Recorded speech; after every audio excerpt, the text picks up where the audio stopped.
How is your weekend beginning? How is it beginning? Everything good?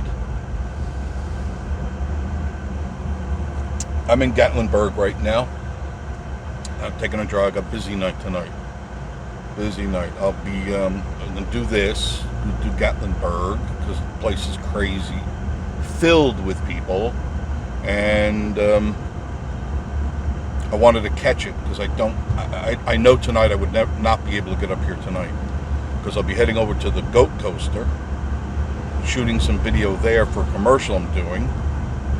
Then at the Jurassic Times I'll be doing a commercial there, and then hopefully if everything goes well, I'll go live. All right? So by the time you see this, I've already been live.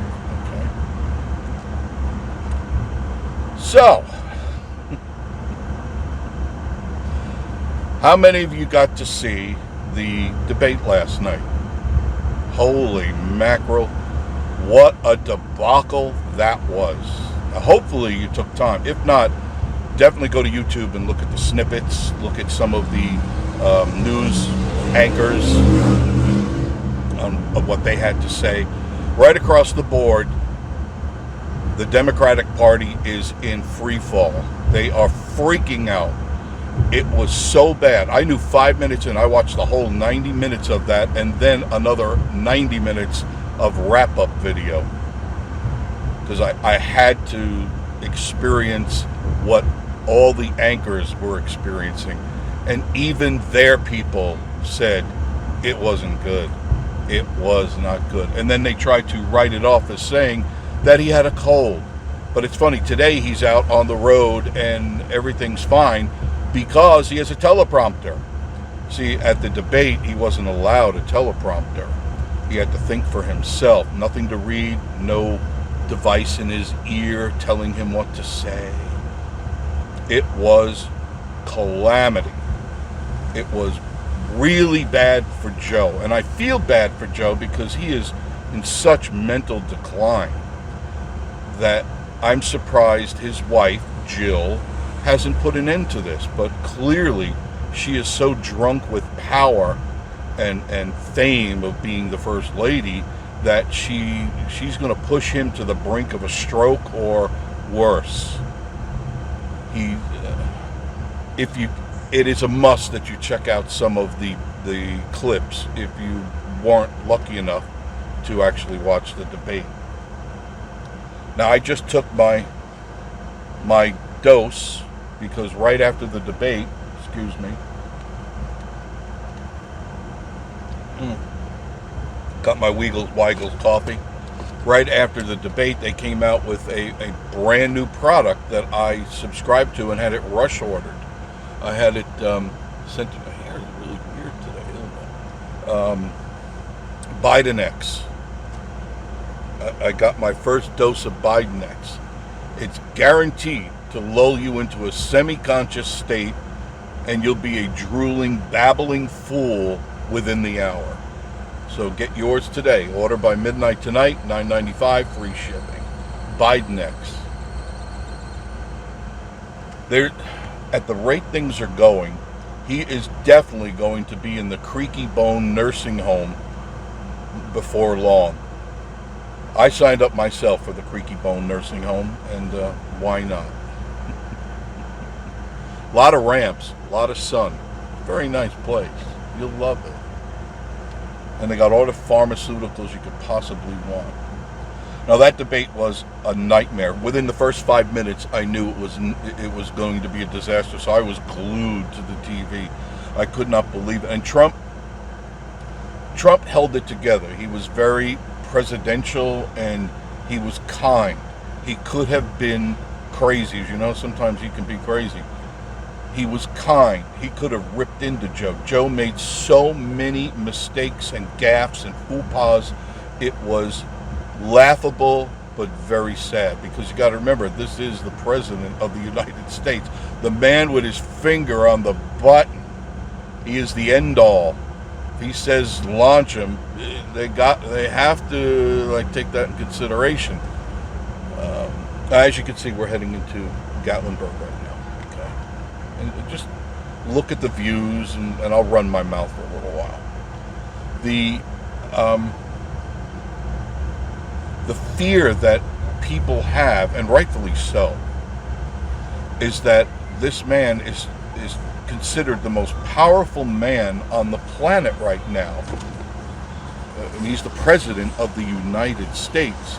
This man is supposed to be sharp, like they claim, sharp as a tack, but he's not sharp as a tack. He's as dull as a butter knife. And that would concern me, being a citizen of this wonderful country. Because if you're not from this country, let's just say you're, powers of other countries, they're saying, now would be a good time to strike, because this feeble fool wouldn't be able to make up his mind in probably a day or two, and maybe at all, because the powers that be that are truly running the White House, it's not Joe. It's clearly not Joe. He can't put a clear thought in his head. So who is running the show? My belief is that Obama is in there somewhere, him and his boyfriend, girlfriend, or whatever you want to call it. They're in the thick of this somewhere. I mean, Obama's had several turns of presidency without being in the presidency. So I'm wondering what's going to go on. Now, of course, the left is freaking out, not knowing what to do. They know that at this point, according to the numbers,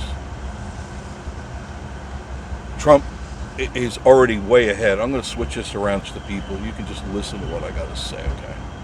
Because I know you like looking at the peoples, and the traffics. So he's ahead in the numbers, and clearly after that debate, and another one will be, if I'm not mistaken, September 2nd. If there's one at all. I don't believe there will be another debate. I believe by then they will have made a choice. Now, the problem that be is that will Jill give up the presidency? I don't think it really has much to do with Joe. I don't believe he is clear thinking enough where he would say, yeah, I blew it.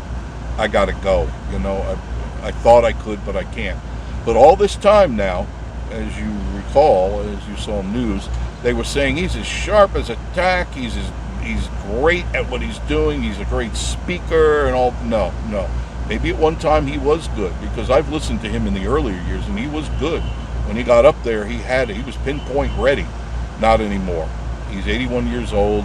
He clearly has some sort of debilitating disease that's eating away at his brain like worms, and he's not fit for the job. And that's what we have to think. It's not about, do you love Trump, do you love Biden? Is this man truly fit for the job? I say no. I say he is not prepared for this job. He just can't do it. Let's switch this around just a little bit to give you a view of what's going on downtown. Okay? I know you like this, so I like bringing it to you. So what do we do? Who do we go with? Go with Kamala? Do we go with Kamala? She doesn't have a chance, a snowball's chance in hell. Not at all. She's not liked by either party. She's not liked by the people. She's not smart enough, quick enough, and knows the workings of being a president. So which way do we go? Well, there's some rumblings that maybe Michelle Obama would run. Now, there hasn't been anything really solid. I mean, it's just a lot of conspiracy talk. So I don't believe that would be the case. But there has been promise that Gavin Newsom would be a person to replace Joe Biden. That's Gavin Newsom, the governor of California. That's the man who destroyed California in his short terms. Destroyed California. And what do you think he would do if he got into the presidential seat? He would destroy this country. I mean, look at what he's done. Just look at his track record if you don't believe me. So who do we choose? Now, they have a very short window. The window's closing for them to come up with a plan. It's even though there's 4.5 months of before voting goes on, they have to have their ducks in a row long before that, because they have to announce who their presidential candidate will be, and then they have to campaign. And I believe, I hope I heard right, I think it's like 2 weeks, two and a half weeks. They've got to come up with a plan. I think what you will see is they'll enact the 25th Amendment, and which makes him not fit for president any longer. And it would, the sooner the better. But as far as I'm concerned, I want him to hold off for like 2 weeks, 3 days, something like that, where they don't have enough time to do what they want to do. Because one thing these people are going to do is they're not going to do nothing. All right? The Dems will come up with anything, like I said the other day, just short of murder. And even then, I wonder what they will do in order to ensure them a seat in the power. You know, they want the ultimate seat, and that's the presidential seat itself. Right now, it isn't going to happen. It will not happen. So they have a choice to make. Do you go with Kamala? I'm purposely saying her name wrong. Or do you go with Biden? Obama? Go with Michelle? Or do you go with Newsom? There's really no... JFK Jr. is not an option. Okay, he's a third party, and third parties rarely, he's only at 14%. So there's the chances of everybody, especially like the independents, like myself, we wouldn't jump on that side, because his policies are they're a little weird, and I don't really like what he stands for. So no, I would not vote for RFK Jr., Robert F. Kennedy Jr. Would not. So you have a choice to make. Do you go with Trump, who his last track record was pretty damn good? Remember, the border was pretty much closed or slowed down to a trickle. Now with Biden, it's wide open. The gates are wide open, and now we have somewhere around 14 to 19 million illegals. Holy shit. 14 to 19 illegals in this country. Now, not all of them are murderers and rapists and terrorists, but there's a whole bunch that are.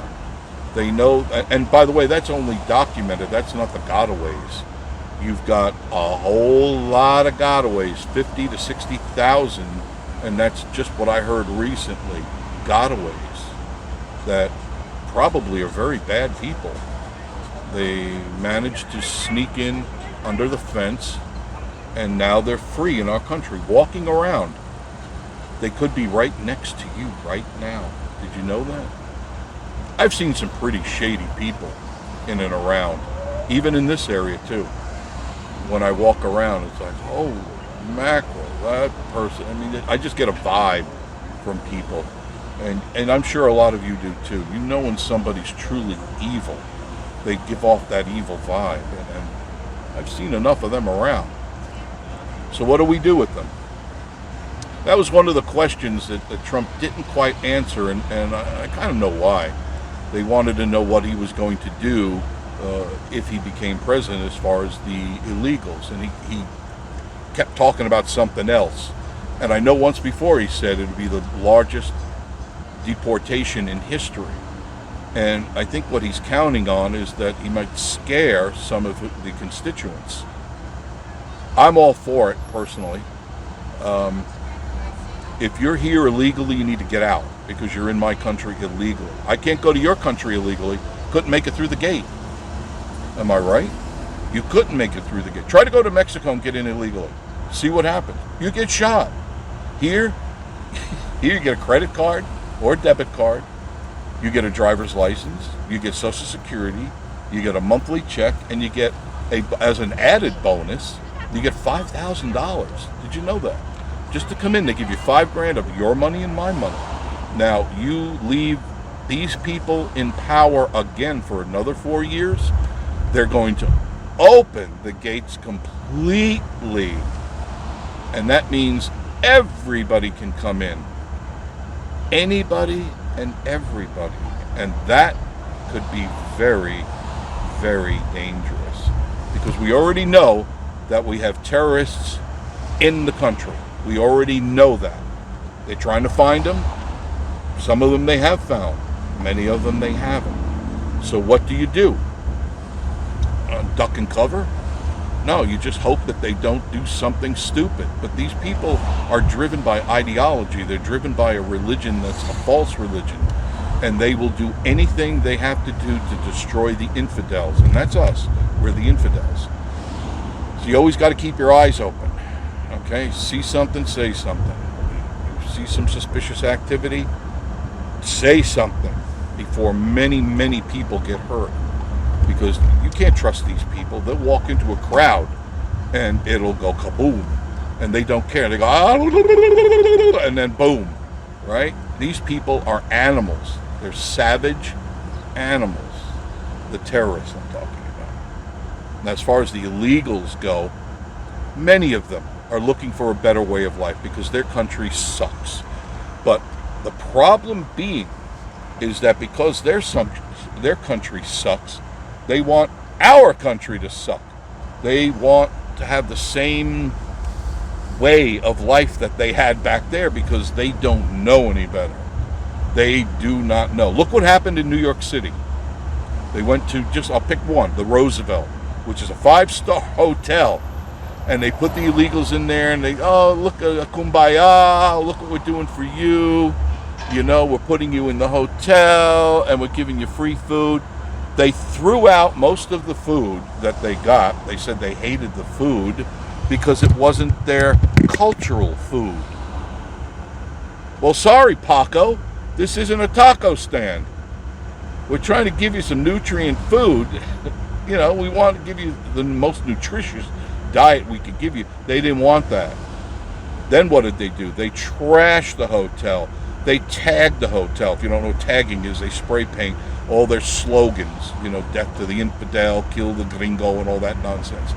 They trashed the place. A 5-star hotel on your tax dollars. You'll be paying, you and your grandkids will be paying for that for a long time. That's just one hotel of many hotels. So what do? Do we keep giving them free dinners and free residence? No, what the hell? Don't most of you have to pay a mortgage or rent? So why are you paying for them? If they come in, the only way to come in is legally. And if you're going to do it legal, usually you have to have a sponsor. Somebody that says, yes, they have a place to stay with me and they've lined up a job, because in most cases, when you come here legally, you've got to have a job lined up. Here they come in unemployed, destitute, and they're living off your $5,000 plus it's what, $2,800 a month, I believe? Free. They live free. So what's the incentive for them? Because where they came from, they were broke. They didn't have 1 peso to their name. But they come here and you give them $2,800, I want to say there's something rich. You know what I'm saying? I'll call it hillbilly rich, so I don't offend anybody. You know, they got a pocket full of cash, and there's no incentive to go out and work. That's the Marxist Democratic Party. If you allow the Dems to take over, or the Marxists to take over, this country will be turned into a Marxist/socialist/communist country in no time, if they have their way, because that's what they want. They want you to believe, which is what Marxism and socialism is all about, that the government is there to help you. No, it's not. It's to indenture you. It's to keep you under their thumb so that you just barely make it by. But you got to keep your nose to the grindstone, and you have no time to look up. So there's no dissension among the ranks. So what'll happen is this is great. Because remember, what they promised you if they take over, this is going back a little ways, is that everyone, and you got to remember, Buttigieg and a few of the others there, what was that Chinese guy, that Asian guy's name? He goes, everybody's going to get a guaranteed income every month. That's exactly what socialism is all about. They give you just enough maybe to get by, or you might have to get a job to finish paying the bills. And then somewhere along the line, they pull the carpet out from under you. And once they pull the carpet out from under you, there's nowhere to go. You already voted these scallywags in, and they're not going anywhere. So put aside your personal differences. Because what'll happen is you think you're making the right decision, and you're making an overall bad decision. Truly a bad decision. A decision that's going to come back to haunt you until the day you die. I guarantee you this. So think before you pull the lever, all right? If you can do that. Use common sense, not your emotions. Never vote by emotion. Vote by what is really up for either winning or losing. Study the policies. Read about what they're going to offer you, if anything at all. And so far, and I follow all this stuff, the Dems have offered nothing of substance. It's all talking through a paper asshole. It's not real. We're going to do this. We're going to lower taxes. We're going to do this. We're going to put your kids through school. They don't tell you how they're going to do it, how it's going to be paid for, who's going to pay for it, and what is the plan as far as when will it be instituted, and when will this all take place? Because a lot of times they'll go, oh yeah, we're going to do this, but not until 2039. They don't give you all the facts. And it's important that you have the facts so you can make an educated decision on who you want running this country, so that you have a safe situation, so that you're happy and you're reaping the rewards of working and saving and doing all the right things. But if someone is promising you if it's an empty promise, what good is it? Sure, it may sound good, but does it work on paper? Does it truly give you a better way of life? Now, so far, I've heard nothing from the wacko Marxists. Nothing. It's all about green policy, right? They want to clean up the air. What does it matter if in 10 or 20 years there are no jobs, there are no factories, there's nothing? The air will clean itself up, right? Because there won't be anything going on. Nobody will be driving cars. All the cars will be parked in the middle of the road, and you won't have to worry about any air pollution. And they keep bringing up this nonsense about the world is suffering.